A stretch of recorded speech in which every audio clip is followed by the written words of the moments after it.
Good morning दोस्तों, मैं संदीप कुमार। मैंने आज आप सबके लिए लेकर के आया सर एक जबरदस्त एक मस्त टॉपिक। कंडीशन क्या देखो, सबसे पहली बात है ना सर कि आज जो हम करवाने वाले हैं ना सर, उसके लिए आप लोग के दिल का जो बेचैनी होगा ना वही बड़ा ज्यादा फड़कता होगा सर, ठीक है। क्योंकि देखो आज की क्लास का जो नाम है ना वो टॉप 25 दीर्घ उत्तरीय क्वेश्चन, लघु उत्तरीय नहीं रे बाबा, दीर्घ उत्तरीय। और ये 25 क्वेश्चंस कर लो और टेंशन मुक्त हो जाओ सर। ये 25 क्वेश्चंस कर लो, जिंदगी क्या मतलब एग्जाम के लिए टेंशन खत्म कर दो। हाँ, क्योंकि जो भी आपको दीर्घ उत्तरीय में सवाल पूछा जाएगा ना ये 25 के अंदर रहेगा, ना तो 1% उन्हें जाएगा ना तो 1% इन्हें जाएगा, 110% 25 के अंदर ही घुसेगा सर। हाँ देखो, तो अब एक बात ये है ना सर कि इसका तो आंसर भी आपको चाहिए, उत्तर भी चाहिए इसका, तो उत्तर भी आपको मिलेगा। टेंशन काहे को लेने को रे बाबा, टेंशन नहीं लेना है सर। हम जिंदा हैं तो आपको टेंशन लेना ही नहीं है, ठीक है।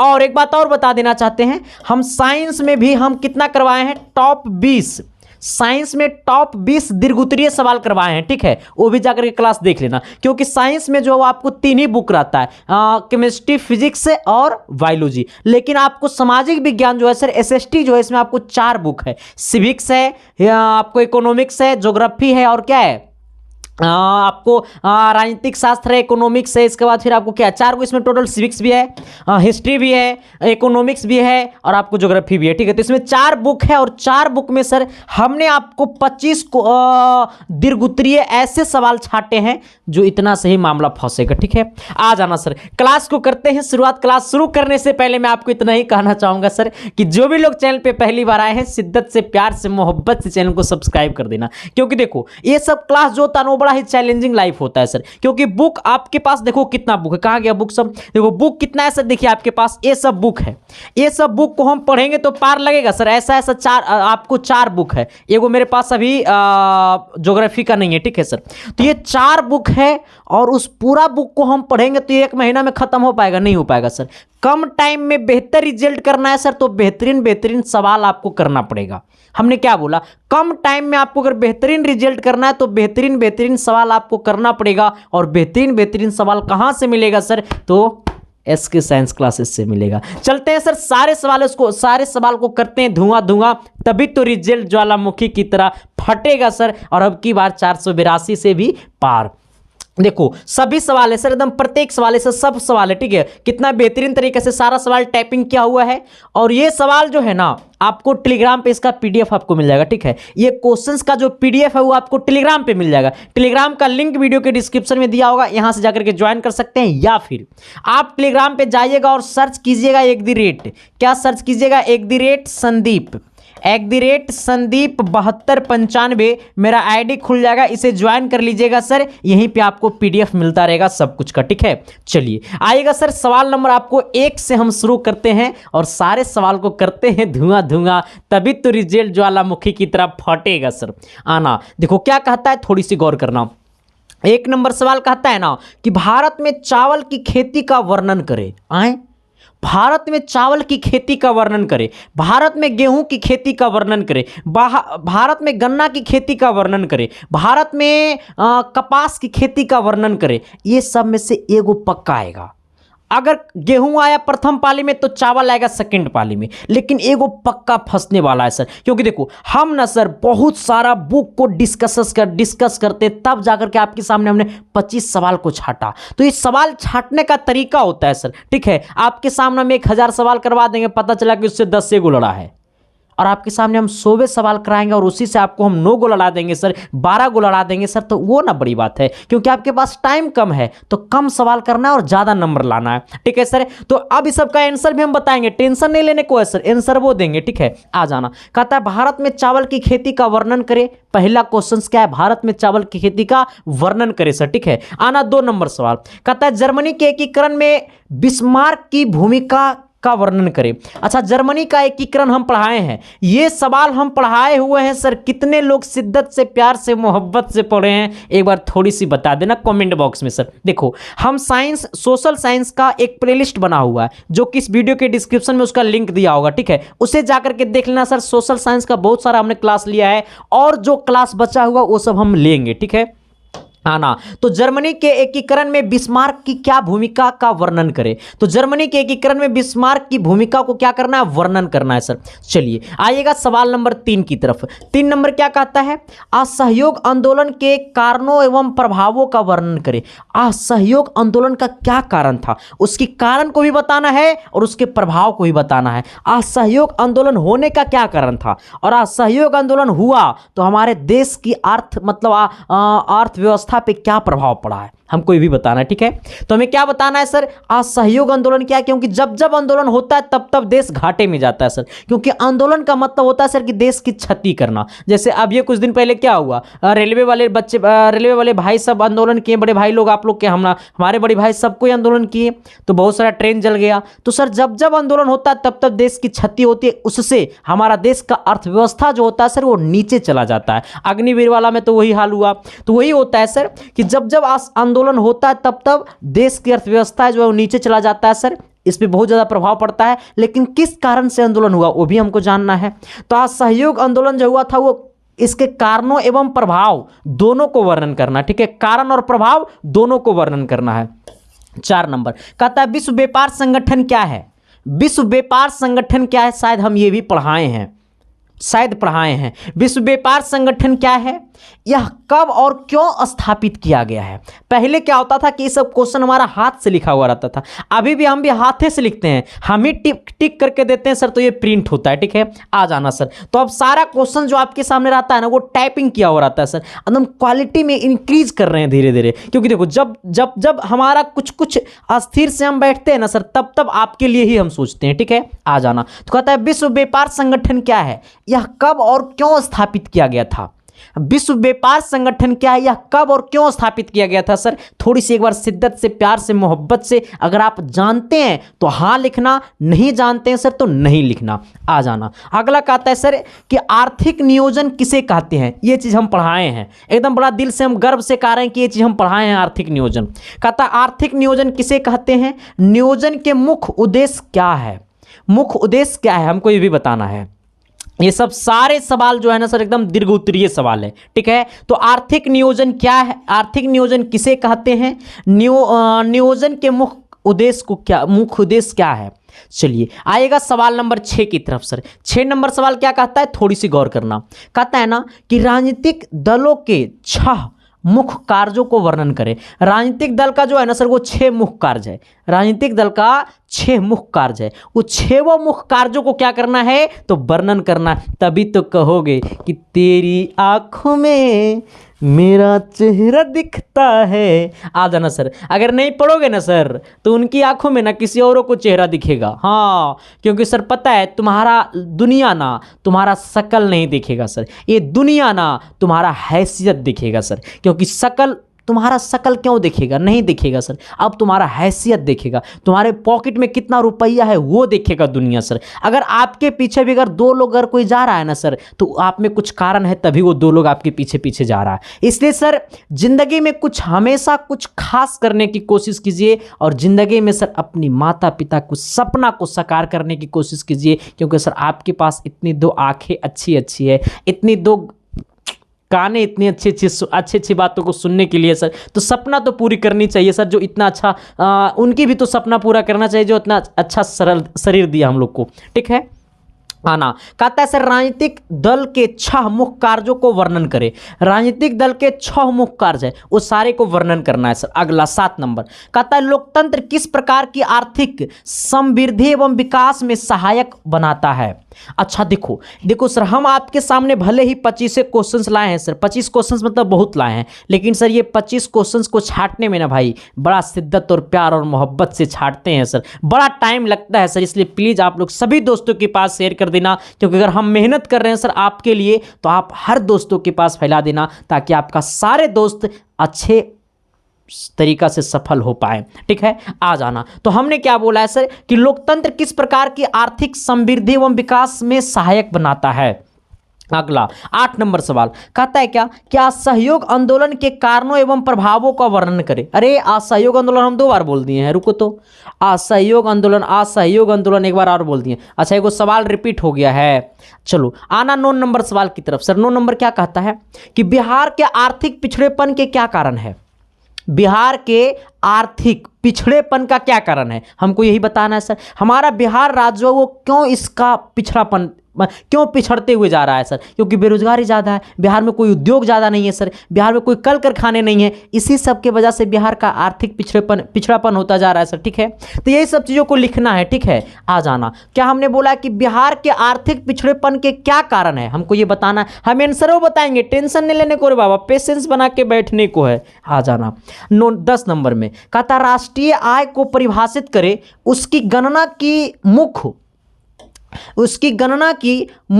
विधियां कौन कौन सी है। क्या बोला है कि राष्ट्रीय आय को परिभाषित करे, राष्ट्रीय आय क्या है उसको परिभाषित करना है। फिर उसकी गणना की मुख्य विधियां कौन कौन सी है, उसकी गणना करने की मुख्य विधि कौन कौन सी है उसको हमको बताना है। ठीक है, हमने क्या बोला है कि राष्ट्रीय आय को परिभाषित करे, उसकी गणना की मुख्य विधियां कौन कौन सी है हमको वो बताना है। ठीक है, आ जाना सवाल नंबर 11 की तरफ। कहता है भारतीय लोकतंत्र की किन्हीं 4 विशेषताओं को वर्णन करें। भारतीय लोकतंत्र का 4 विशेषताएं को क्या करना है, वर्णन करना है सर। भारतीय लोकतंत्र के 4 विशेषता को वर्णन करना है। वो 4 विशेषता कौन कौन सी है उसको वर्णन भी करना है। ठीक है, आ जाना सर।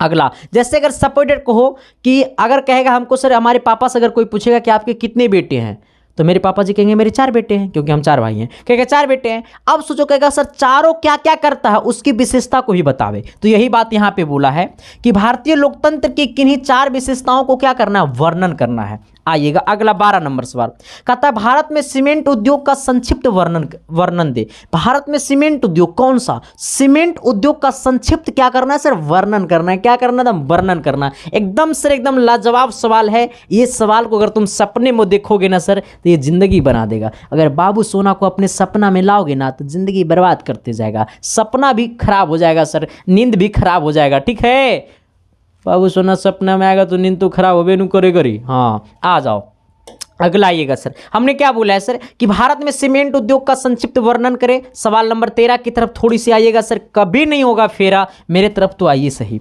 कहता उपभोक्ता संरक्षण अधिनियम 1986 की मुख्य विशेषताओं को वर्णन करें। उपभोक्ता संरक्षण अधिनियम 1986 की मुख्य विशेषताओं को क्या करना है, वर्णन करें। हमने क्या बोला है सर, एकदम क्या बोला, देखो बड़ा शिद्दत से हमने बोला है। क्या बोला है कि उपभोक्ता संरक्षण अधिनियम 1986 की मुख्य विशेषताओं को क्या करना है, वर्णन करना है। ठीक है, मुख्य विशेषताओं को क्या करना है, वर्णन करना है। किसको, उपभोक्ता संरक्षण अधिनियम 1986 की मुख्य विशेषताओं को क्या करना है, वर्णन करना है। चलिए अगला सवाल कहता है क्या कि चाय उत्पादन के प्रमुख भौगोलिक दशाओं को वर्णन करें। कहता है क्या सर कि चाय उत्पादन के प्रमुख भौगोलिक दशाओं का वर्णन करें। भारत में चाय उत्पादक 3 राज्यों का नाम लिखे। भारत में कौन ऐसा 3 राज्य है जहां चाय उत्पादन होता है, आसाम, पश्चिम बंगाल और आपको आसाम, पश्चिम बंगाल, एक और कोई लिख देना। ठीक है, आसाम 1 नंबर में, आसाम या दूसरा नंबर पश्चिम बंगाल, तीसरा नंबर में कोई और लिख लेना। ठीक है, हम बता देंगे। कहता है चाय उत्पादन के प्रमुख भौगोलिक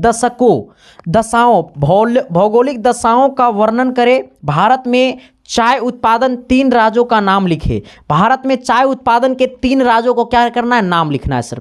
चलिए आइएगा सवाल नंबर 15 की तरफ। 15 नंबर सवाल क्या कहता है, कहता है जलोढ़ मृदा से आप क्या समझते हैं, इस मृदा में कौन कौन सी फसलें उगाई जाती है सर। आपको कमेंट करना पड़ेगा सर कि जलोढ़ मृदा में कौन कौन सी फसल होती है। एक बार शिद्दत से, प्यार से, मोहब्बत से कमेंट बॉक्स में बता देना कि जलोढ़ मृदा में कौन कौन सी फसल उगाई जाती है। बताओगे, नहीं बताओगे ना सर तो शादियों नहीं होगा। हाँ, समझ लेना, हमारा जो कसम होता है ना बड़ा तगड़ा होता है, हाँ, और जो लोग शिद्दत से, प्यार से, मोहब्बत से कमेंट कर देना, पक्का नहीं होगा ना आपका तो हम अपना साली से करा देंगे। हाँ, तो देखो सर, सभी कोई शिद्दत से कर देना सर, ताकि मुझे लगे कि नहीं आप लोग जानते हैं। अगर आप लोग नहीं जानते सर तो गूगल करके फिर उसको कमेंट बॉक्स में कमेंट कर देना, ठीक है सर। आ जाना। तो हमने क्या बोला कि जलोढ़ मृदा से आप क्या समझते हैं, इस मृदा में कौन कौन सी फसलें उगाई जाती है, कौन कौन सी फसलें उगाई जाती है, सिर्फ आप ये बता दीजिएगा, ठीक है। आ जाना सर। जलोढ़ मृदा सबसे ज्यादा कहाँ होता है, जलोढ़ मृदा सबसे ज्यादा किस राज्य में होता है, आप ये भी कमेंट कर दीजिएगा। जलोढ़ मृदा सबसे ज्यादा किस राज्य में होता है, आप ये भी कमेंट कर दीजिएगा, शिद्दत से, प्यार से, मोहब्बत से। आइएगा सवाल नंबर 16 की तरफ। अच्छा, एक बार आप ये बता दीजिएगा सर कि क्लास कैसा लग रहा है। अगर क्लास अच्छा लग रहा है ना तो कमेंट बॉक्स में बता देना सर। अगर आपको बुरा लग रहा है ना सर तो वो बता देना। हाँ, क्योंकि मैं आपका दिल की बात सुनना चाहता हूँ सर, और आपका दिल की बात सुनूंगा ना तभी मैं अपने आप पे और मेहनत करूंगा और आपको और ऊंचाइयां तक ले जाऊंगा सर। क्योंकि देखो, दुनिया हर एक दूसरे से कुछ ना कुछ सीखता है, तो मैं भी आपसे सीखूंगा कुछ ना कुछ, आप भी हमसे पूरा सीखिएगा। क्योंकि दुनिया जो है ना सर, एक दूसरे पे निर्भर है, ठीक है। किस पे निर्भर है, एक दूसरे पे निर्भर है। और जिंदगी में कोई इंसान अगर कहा दिया कि हमने पूरा जिंदगी सीख लिया, तो नहीं सर, पूरा जिंदगी भर सीखना होता है इंसान को। इंसान का मतलब ही होता है संघर्ष। आ जाना। अगला क्या कहता है, 16 नंबर कहता है प्रदूषण को नियंत्रित करने के उपाय का वर्णन करें। अच्छा, प्रदूषण नियंत्रित कब होगा, जब देश में पर्यावरण ज़्यादा रहेगा मात्रा में, प्रदूषित गाड़ियों नहीं चलाएंगे, तभी हमारा प्रदूषण नियंत्रित होगा सर। तो हमें सबसे ज़्यादा कहाँ है, दिल्ली में रहोगे ना तो ऐसा ही 10 साल उम्र कम जाएगा सर। हाँ, क्योंकि वहाँ बहुत प्रदूषण है सर। अब तो हर जगह फैला जा रहा है, क्योंकि कोई पैदल जाना चाहता नहीं है, कोई साइकिल चलाएगा नहीं, कोई हम तो बुलेट भी ला बुलेट। देखो, प्रदूषण जहाँ होगा ना सर तो समझ लेना आयु, इस सबसे ज़्यादा इफेक्ट पता है कहाँ पड़ता है, फेफड़ा पे पड़ता है। जिससे हमारा क्या होगा, फेफड़ा इसको काम करना बंद होगा, चल जाओगे टे बोल देंगे सर। हाँ, तो यही होता है। दिल्ली का प्रदूषण इतना ज़्यादा हाई क्यों है, यही सब वजह है सर। वहाँ अगर रहोगे ना तो हाँ, एक बात और समझना, जो घर में टावर होता है ना सर, वो घर का ना, पहली बात तो ये कि जिस घर में टावर होता है ना छत पे, उस घर वाले का ना पूरा बाल उड़ेगा। हाँ, क्योंकि वो क्या करता है, सेंसर उसमें लगा हुआ होता है, ठीक है सर। क्योंकि हम जहाँ पे रहते थे ना पटना में, एक बार वहाँ पे मतलब ऊपर में टावर लगा हुआ था, तो मालिक का सबसे बड़का भाई जो था वो टावर लगाया था, तो नीचे वाला मालिक कहता था कि ओ तू तो मेरा इसी 10 साल उम्र घटा दे रहा है, तू टावर हटाओ। दोनों में खूब झमेला होता था। तो अगर टावर वाला घर में रहते हैं ना सर तो तुम सतर्क रहना, वो तो समझ लेना कि 10 साल उम्र ऐसी कम जाएगा। हाँ, ठीक है। आ जाना। अगला कहता है प्रदूषण को नियंत्रित करने की उपाय का वर्णन करें। आना 17 नंबर की तरफ। कहता है वस्तु विनिमय प्रणाली की कठिनाइयां पर प्रकाश डाले। वस्तु विनिमय प्रणाली की कठिनाइयां, अच्छाइयां पे नहीं, विशेषताएं पे नहीं, कठिनाइयां पे हमको क्या करना है, प्रभाव डालना है। वस्तु विनिमय प्रणाली में क्या क्या कठिनाइयां हैं उस पे हमको क्या करना है सर, प्रणाली पर कठिनाइयां डालना है, ठीक है। किस पे, कठिनाई पे, विशेषताएं पे नहीं, गुण पे नहीं, कठिनाई पे। हमें बोला है वस्तु विनिमय प्रणाली की कठिनाइयां पर क्या डाले, प्रकाश डाले। किस पे प्रकाश डालना है सर, तो कठिनाइयां पे प्रकाश डालना है, ठीक है। इस बात को आप लोग थोड़ा सा शिद्दत से, प्यार से, मोहब्बत से समझिएगा। चलिएगा, आइएगा अगला सवाल की तरफ, 18 नंबर की तरफ। 18 नंबर क्या कहता है, कहता है मानवाधिकार के महत्व को लिखे। मानवाधिकार एक बहुत ही बड़ा संस्था है सर, जो पूरे देश में पाया जाता है, ठीक है। ये राष्ट्रीय संस्था है। मानवाधिकार जो होता है सर, वो जिसको समाज के लोग सताया जाता है, जिसको समाज में सताया जाता है, दबाया जाता है, जिसके साथ अन्याय किया जाता है सर, उसको साथ देता है मानवाधिकार के आयोग, ठीक है। क्योंकि मानवाधिकार एक संस्था है जो सर बहुत ही विशाल संस्था है। आपके शहर में भी कोई मानवाधिकार का कोई अध्यक्ष होगा, ठीक है। तो मानवाधिकार जो है ना सर, वो मतलब जिसके ऊपर सताया जाता है, जिसके ऊपर दुष्कर्म किया जाता है, वो सबको साथ देता है मानवाधिकार, वो सबको फांसी तक पहुंचाता है मानवाधिकार। क्योंकि मानवाधिकार जो एक बहुत बड़ी संस्था है जो हर इंसान को क्या करता है, सहयोग करता है सर, ठीक है। तो अगर किसी के साथ अत्याचार किया जा रहा है तो आप मानवाधिकार का सहयोग ले सकते हैं, क्योंकि मानवाधिकार बहुत बड़ी संस्था है, ठीक है। क्योंकि मानवाधिकार के तहत ना बहुत बड़ा बड़ा हीरो और नेता भी अंदर जा चुका है जेल में, ठीक है। आ जाना। अगला क्या कहता है कि मानवाधिकार के महत्व को लिखे, ठीक है। मानवाधिकार के महत्व को लिखे। अगला 19 नंबर कहता है गैर सरकारी संस्थाएं किस प्रकार सेवा क्षेत्र के विकास को सहयोग करती है और उदाहरण के साथ लिखे। क्या बोला है, सवाल समझे नहीं समझे। कहता है गैर सरकारी संस्थाएं किस प्रकार सेवा क्षेत्र के विकास को सहयोग करती है, सेवा क्षेत्र के विकास को सहयोग करती है और उदाहरण के साथ हमें क्या करना है, लिखे सर, ठीक है। हमें बोला गैर सरकारी संस्थाएं किस प्रकार सेवा क्षेत्र के विकास को सहयोग करती है। गैर सरकारी संस्थाएं मतलब जो संस्था सरकारी नहीं है, जो गैर सरकारी है, निजी सरकारी मतलब निजी व्यक्ति के तहत चलाया जाता है। जैसे हम एक फैक्ट्री खोले हैं तो वो मेरा फैक्ट्री है सर, तो वो गैर सरकारी हो गया, वो सरकारी नहीं हुआ, गैर सरकारी हुआ। तो हम अगर फैक्ट्री खोले तो हम बहुत सारे लोगों को रोजगार दे रहे हैं, तो सरकार में बेरोजगार को मदद कर रहे हैं कि नहीं कर रहे हैं, बेरोजगार की जनसंख्या कम होगा या नहीं होगा। तो इसी प्रकार से ये बताना है, ठीक है। गैर सरकारी संस्थाएं किस प्रकार सेवा क्षेत्र के विकास को सहयोग करती है, उदाहरण के साथ हमें क्या करना है, लिखना है सर। लेकिन इस बात को आपको और समझना है कि देखो यहाँ पे एक बात और हमें समझना है, कहाँ गया, एक बात और हमें समझना है। एक सेकंड सर, थोड़ा सा पानी पीने दो वरना हम टे बोल देंगे।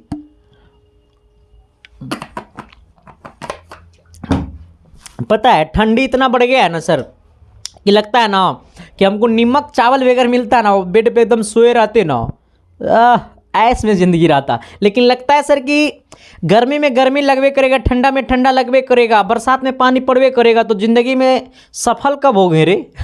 हाँ, तो इसलिए सर मौसम अपने अनुसार बदलता है, तो आप भी ज़िंदगी में अपने अनुसार जब जब मौसम बदले तब तब अपने अपने में बदलाव करो। हाँ, जब जब मौसम बदले मौसम की तरह अपना रंग बदलो, ज़िंदगी में एक ना एक दिन जरूर तुम सफल हो जाओगे सर। हाँ आना। अगला क्या कहता है ना सर कि राष्ट्रीय वित्तीय संस्था, राष्ट्रीय वित्तीय संस्था किसे कहते हैं, इसे कितने भागों में बांटा जाता है, वर्णन करें। हमें क्या बोला है, राष्ट्रीय वित्तीय संस्थान किसे कहते हैं, राष्ट्रीय वित्तीय संस्थान किसे कहते हैं, इसे कितने भागों में बांटा जाता है, वर्णन करें।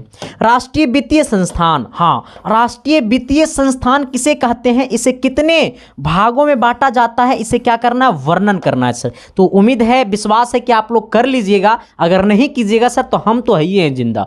अरे जब तक हम हैं जिंदा तब तक टेंशन लेने को नहीं है सर, टेंशन देने को है सर। क्योंकि जो इंसान टेंशन देगा ना वही इंसान आगे बढ़ेगा। दूसरे को टेंशन दो, अपने ऊपर टेंशन मत लो, दूसरे ऊपर टेंशन थोप ना दो रे, ये तो 4 दिन टेंशन में रह जाएगा, उससे आगे निकल जाना फिर तुम। हाँ ना, कहता है क्या सर, कहाँ गया सवाल नंबर, हम लोग 21 की तरफ हैं। कहता है भूमंडलीकरण, भूमंडलीकरण के भारत पर प्रभावों को स्पष्ट करें। भूमंडलीकरण के भारत पर प्रभावों का स्पष्ट करें। अच्छा, भूमंडलीकरण से भारत पर क्या क्या प्रभाव पड़ रहा है, भूमंडलीकरण से भारत पे क्या क्या प्रभाव पड़ रहा है, उसी को क्या करना है सर, स्पष्ट करना है, संक्षिप्त रूप में वर्णन करना है। हमें क्या बोला है, भूमंडलीकरण के भारत पर प्रभावों को क्या करना है, स्पष्ट करना है। मतलब हमें भूमंडलीकरण से भारत पर क्या क्या प्रभाव पड़ रहा है उसको संक्षिप्त रूप में क्या करना सर, मतलब बताना है। क्योंकि यह है दीर्घोत्तरीय सवाल, और जब दीर्घोत्तरीय है सर तो फिर इसको बताना ही पड़ेगा अच्छी तरीक़ा से, शिद्दत से, प्यार से, मोहब्बत से, क्योंकि आपको एक क्वेश्चन से ज़्यादा नंबर मिलने वाला है सर। ठीक है सर, आ जाना। हमने क्या बोला है सर, हम बोले हैं कि भूमंडलीकरण के भारत पर प्रभावों को क्या करना, संक्षिप्त रूप से वर्णन करना है। ठीक है, प्रभावों को स्पष्ट करें। अगला 22 नंबर कहता है भारत में सहकारिता के विकास का वर्णन करें। भारत में कहाँ पे, भारत में सहकारिता के विकास का क्या करना है, वर्णन करना है सर। कहाँ पे, भारत में, भारत में सहकारिता के विकास पे क्या करना है, वर्णन करना है सर। हमें क्या बोला है कि भारत में सहकारिता। अच्छा, ये भारत में सहकारिता क्या होता है, कोई जानते हैं आप लोग में से कोई, आप लोग में से अगर कोई जानते हैं सर तो आप लोग कमेंट बॉक्स में कमेंट कर सकते हैं। ठीक है, चलो आना सवाल नंबर 23 की तरफ आना सर। 23 नंबर सवाल कहता है ना, उपभोक्ता के कौन कौन से अधिकार हैं, प्रत्येक अधिकार को वर्णन करें। उपभोक्ता के कौन कौन अधिकार हैं, उपभोक्ता के कौन कौन सा अधिकार है, वो प्रत्येक अधिकार को क्या करना है, बताना है।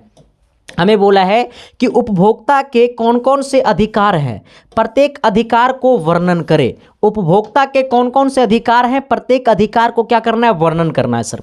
अगला 24 नंबर कहता है असहयोग आंदोलन, असहयोग आंदोलन के कारणों को वर्णन करें। अरे अभी ये जस्ट ये सवाल दोबारा रिपीट हो गया ना, असहयोग आंदोलन अभी जस्ट हम करवाए हैं ना, असहयोग आंदोलन के कारणों को वर्णन करें, ये सवाल अभी हम करवाए हैं। अच्छा रहने दो, कोई दिक्कत नहीं है। हाँ, फिर दोबारा हो गया तो फिर इसको देख लेंगे अभी। और हालांकि हम सोशल साइंस में भी सब्जेक्टिव क्वेश्चन जो दीर्घोत्तरीय है ना वो अभी और हम करवाएंगे कम से कम 10 गो। क्यों, क्योंकि देखो सर इसमें टोटल आपको 4 बुक है। ठीक है, कितना बुक है सर, टोटल इसमें आपको 4 बुक है।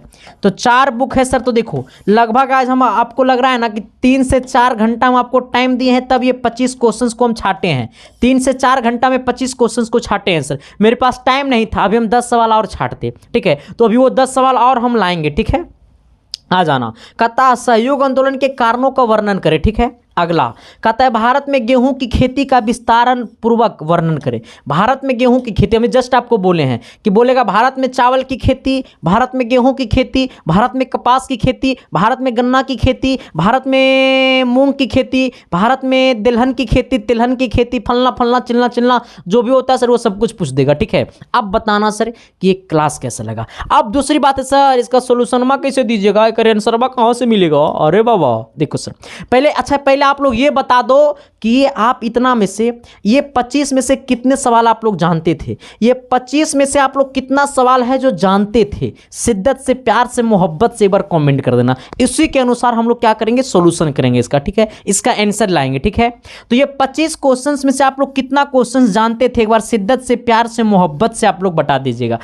नहीं बताओगे, बताओगे, अब बता देगा, हमको पता है ना, तो सब भरोसा है हमको। ठीक है, देखो इधर, हाँ अब है जो इसका सॉल्यूशन जो है सर वो आपको लगभग 2 से या 3 से 4 दिन के अंदर, 3 से 4 दिन के अंदर इसका सॉल्यूशन हम ला देंगे। ठीक है, और सोशल साइंस में हम 120 को जो सब्जेक्टिव करवा रहे हैं उसमें भी इसका हम सॉल्यूशन डाल देंगे, या फिर इसका स्पेशल सॉल्यूशन वाला वीडियो हम ला देंगे। ठीक है, तो सर शिद्दत से, प्यार से, मोहब्बत से बता देना ये क्लास कैसा लगा। और जो भी लोग चैनल पर पहली बार आए थे चैनल को सब्सक्राइब भी कर देना, क्योंकि इस प्रकार से हम बहुत सारी क्लासेस लाते रहते हैं आपके बोर्ड एग्जाम में बेहतरीन मार्क्स के लिए। आप जुड़े रहना है इसके साइंस क्लासेस के साथ, क्योंकि आपको हर कदम पे देगा साथ। Thank you, love you. बाकी मिलते हैं आप सबके बीच अगली क्लास में, तब तक के लिए बाय। कैसा लगा क्लास बता देना।